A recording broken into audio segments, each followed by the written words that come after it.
গৌর হরি কৃপা থাকলে কুকুরেও কৃষ্ণ বলে। বাবু বাবু তুমি কি আমায় নিয়ে যাবে? যেই না কুকুরটি এমন মনোভাবে নয়ন দুটো ছলো ছলো হয়ে ওই শিবানন্দের নয়ন পানে চেয়েছে, কুকুরের মনোভাব বুঝে শিবানন্দ বলছে তুইও চল আমার সঙ্গে। যেই না শিবানন্দ আমার কুকুরকে সঙ্গে নিয়ে চলেছেন সেই পুরীধামে, আর সেকালের বাবা ব্রাহ্মণ সমাজ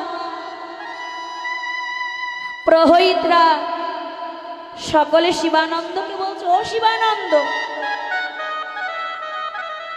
ওই কুকুর কি তোমার সঙ্গে যাবে নাকি পুরীধামে? দূর করো দূর করো। যেই না শিবানন্দকে আবার বলে উঠেছে বাবা, শিবানন্দ বলছে আমার কুকুরটাকে নিয়ে যেতে দাও না। না না, ওকে নিয়ে যাওয়া যাবে না, আমাদের ছুঁয়ে দেবে কোথা থেকে, আবার আমাদের শুদ্ধ হতে হবে, ও নিয়ে যাওয়া যাবে না। আমি তোমাদের হাতে ধরছি, আমি তোমাদের পায়ে পড়ছি, আমার এই কুকুরটাকে নিয়ে যেতে দাও না গো।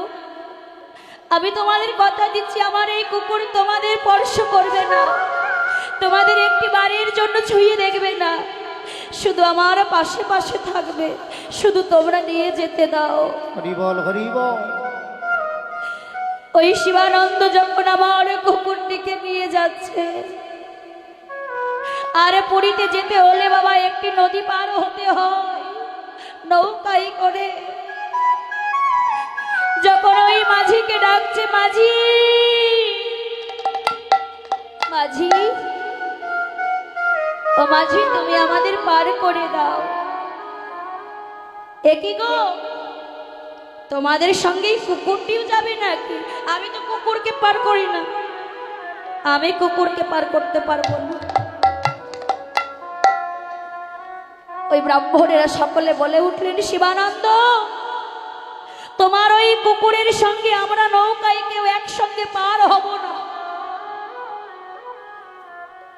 যদি যেতেই হয় তাহলে তুমি তোমার কুকুরকে নিয়ে চলে যাও, আমি তোমাদের সঙ্গে যাব না, আমরা কেউ যাব না। ওই মাঝিকে বললেন, মাঝি ভাই আমার এই কুকুরটাকে নিয়ে যাওয়ার জন্য কি কোনো উপায় নেই? বলছে আছে।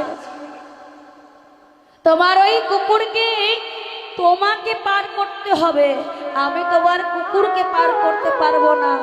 আর এপার থেকে ওপারে নিয়ে গিয়ে তোমার কুকুরকে রেখে আমার নৌকাটাকে সুন্দর করে ধুয়ে দিতে হবে।